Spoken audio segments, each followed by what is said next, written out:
कि हमें जो है विशेष पैकेज दिया जाए। तो इसमें चर्चा माननीय मुख्यमंत्री ने लाया। इसमें जो है पिछले कल हमारे पार्टी के कांग्रेस की तरफ से बोले और आज जो है विपक्ष की तरफ से इनके सदस्यों ने बोलना शुरू किया और ये बोल रहे थे, उसमें इनकी बात पूरी सुनी गई। जब ये बोल रहे थे मैंने तो एक शब्द उनको जो है डिस्टर्ब नहीं किया, पर उन्होंने जो है ये हमारे रणधीर शर्मा जो मेंबर जो अपने बात कर रहे थे, तो उन्होंने कुछ जो है भाषण में जो है मेरे जो 130 का जो मैंने जवाब दिया था, एक और चर्चा आई थी आपदा को लेकर, उसके बारे में कुछ बातें कही और मुझे जो है राजस्व विभाग का मंत्री होने के कारण मैंने उसका क्लैरिफिकेशन देना था।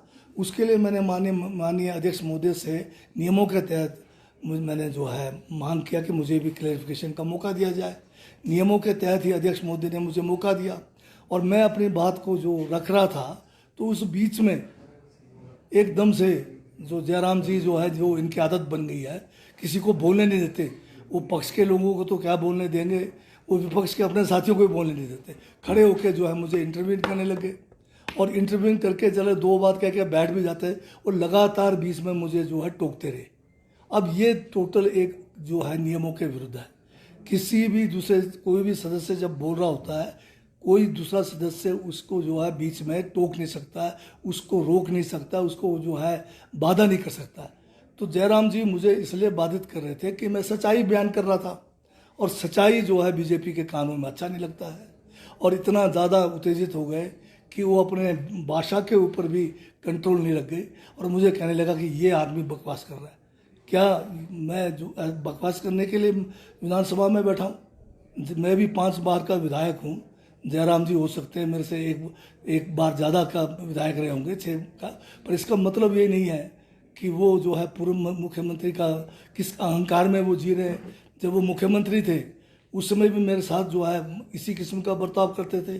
मैं विपक्ष में था, जब मैं अपनी बात को मजबूती से नियमों के तहत उठाता था तो जयराम जी उसमें भी इंटरव्यून करते थे। उस टाइम में मुझे कहते थे कि ये जनजाति आदमी जो है क्यों गर्म हो रहा है, क्या गर्म होने का ठेका सिर्फ जयराम ठाकुर ने ले रखा है? और जयराम ठाकुर आज भी जो है बदतमीजी पे उतरे और फिर उनको तो एक बहाना चाहिए था, क्योंकि प्रस्ताव था केंद्र सरकार से मदद मांगने का। उस प्रस्ताव में अपने को शामिल नहीं करना चाहते थे और उसी लिए इन्होंने अपने साथियों को बैकआउट किया। अगर वो किसी कारण बैकआउट किया मेरे वक्तव्य के बाद, तो फिर उनको दोबारा आना चाहिए था, प्रस्ताव में तो भाग लेते, क्यों नहीं लिया? इसका मतलब वो पहले से तैयारी में थे कि हिमाचल मुसीबत में है, बीजेपी और जयराम जो है हिमाचल को मदद करना नहीं चाहते। और मैं तो पहले भी कहा अपने साथियों से, जो आदमी डबल इंजन की सरकार का बड़ा गमन करते थे, अपनी मदद नहीं कर सके उस समय, हमारी क्या मदद करेंगे? अब तो ये इनकी इंजन भी नहीं है और दिल्ली वाला इंजन तो जो है पटरी से उतर रहा है कई बार। तो ये जो है एक संवैधानिक जो व्यवस्था है हमारे, जो हमारा विधानसभा संविधान के तहत बने हुए नियमों के तहत चलता है। जयराम जी अपने आप को इन नियमों से ऊपर समझते हैं, अपने आप को सुपर जो है विपक्ष का नेता समझते हैं, पर सभी को, चाहे वो सदन के नेता है, चाहे विपक्ष के नेता है, चाहे मंत्री हैं, चाहे माननीय सदस्य है, सभी को नियमों के दायरे में रहकर ही विधानसभा में कार्य करना पड़ेगा। और जो जयराम जी कर रहे हैं वो बिल्कुल नियमों का उल्लंघन है, वो लोकतंत्र के लिए एक किस्म से घातक है और ये लोकतंत्र को कमज़ोर करने वाली इनकी विचारधारा है।